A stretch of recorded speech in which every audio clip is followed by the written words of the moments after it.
Why do you say Surah Ikhlas then? Just say, how can you prove the oneness of Allah from Bible?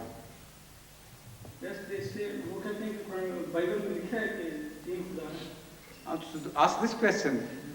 This is a different question from the one you were asking previously.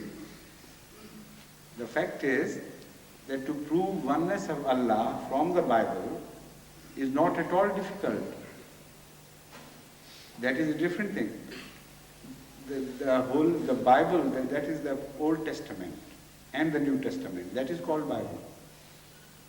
Now, first of all, the Old Testament throughout, right from beginning to the end, does not speak of any God other than Allah or any God beside Him. So the testimony of all the prophets of the Bible are against there being a God other than God Himself, or there being any partner. Now, as for the New Testament, we challenge them to prove where Trinity has been mentioned in the Holy Scriptures. The principle involved is this, and this is what I want you to learn. This is more important, and this will be a good avail to you in every debate. Whenever there is an established way of life, if somebody speaks against that established way of life, the burden of proof is on his shoulders, not on the one who believes in that traditional way. If something happens routinely, in general principle, something happens like something. If somebody claims that an exception has taken place, this time it has not happened like this, then the burden of proof always lies on the shoulders of the one who has come with this innovation.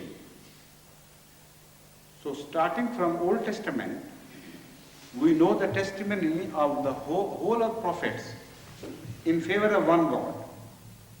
And the Old Testament does not even remotely mention the possibility of there being another God but Allah, or as it is called Jehovah. Yes.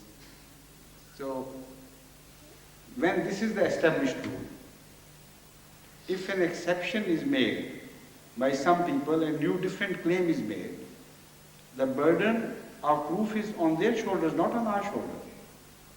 They should say that in the New Testament, when Jesus claimed to be the Son of God, He claimed that there were two gods or three gods or gods other than Allah.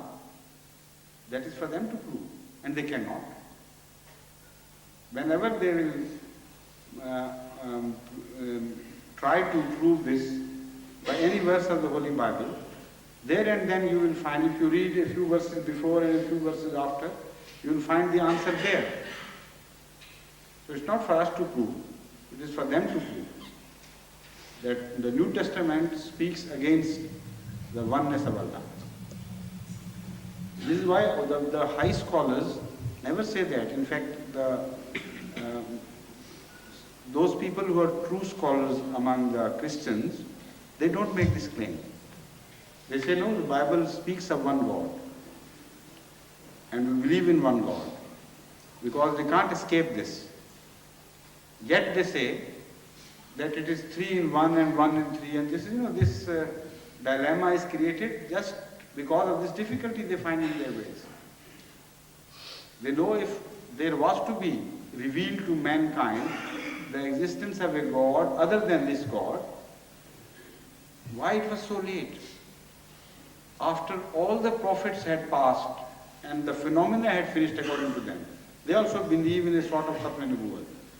They say all the prophets came and the prophethood finished at the time of Jesus Christ. Then a new institution began to take shape, and that was appearance of God Himself in some form or another. In the first appearance, they say it was to be a manifestation of Son of God. In the second coming, it would be God. It was to be God Himself, and they are still waiting for the second coming. So all this has led them to difficulties, in fact. They believe all the prophets have passed. And what was prophesied by all these prophets who were left in the past? All the prophecies put together do not mention, even remotely, the possibility of there being another God but Allah. So our case is very strong. To break this case, it is up to them to come out with very strong and cogent proof.